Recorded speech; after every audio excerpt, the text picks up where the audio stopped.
If you want to learn Serbian by doing boring exercises and studying grammar, good luck. But this video is probably not for you. If you would like to learn Serbian with stories though, you came to the perfect place. But why stories? Well, humans have used stories to communicate with each other since always.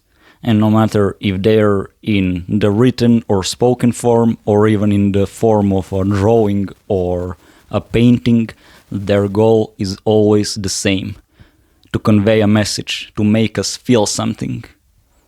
And now listen to what Dr. Stephen Krashen, an American linguist who popularized comprehensible input, said about the importance of understanding messages when learning a language. And now I'm going to share with you the most important thing I have learned about language. Probably the best kept secret in the profession. We acquire language in one way, and only one way: when we understand messages.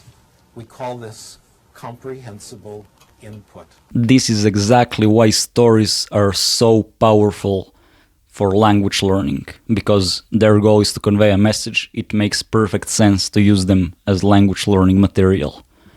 But how do you understand a story in Serbian if you don't know Serbian yet? Well, the answer to that is you start with something extremely simple, something that you can get the gist of, even if you're just starting out. And that's exactly why I created this YouTube channel. And you can find a lot of stories and comprehensible drawing videos in Serbian on this channel. But if you would prefer something with more structure and with over 100 stories and comprehensible drawing videos in Serbian, I also built a comprehensible Serbian course. I'll leave the link in the description box below. And yeah, by the way, you can test it out risk-free for 7 days, and if you don't like it, I'll just give you your money back. The link is gonna be in the description box below. But yeah, our brains love stories because we've been listening to them for thousands of years. And the great thing about stories is that they can be about anything really. So they can be about a topic that you are really interested in, and when you are interested in something and potentially even emotionally invested, then you learn so much quicker. And this is perfect for language acquisition. Another great thing about stories is that they can teach you about the culture of the country that they are coming from. And understanding that is very beneficial for successful communication. That's why I included parts of Serbian culture in the stories inside my course. Another massive thing about stories is that you will see how words are actually used in context. So instead of trying to remember words separately and make sense of that, it's so much better to see them actually being used in context and acquire them naturally that way. So this is how all this would actually work in practice. You would start with something extremely simple that you can understand even if you're just starting out. Like for example, in my course there is a chapter dedicated to ultra easy stories in Serbian that you can combine with the drawing videos, which would be a great way to get started. Then gradually you move to more challenging stories.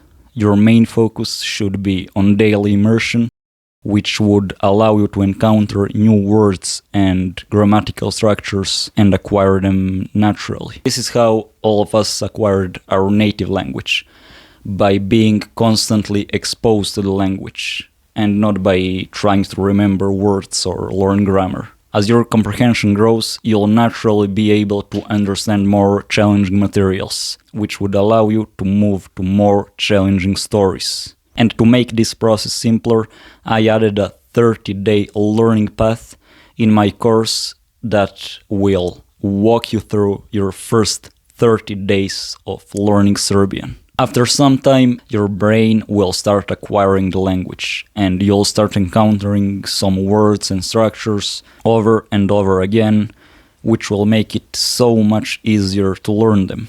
this is even where some grammar studies can be beneficial, because you're not just starting from zero. You actually have some idea of how the language works, so it's easier to learn some grammar that way than to try to learn it when you don't even know how the language sounds.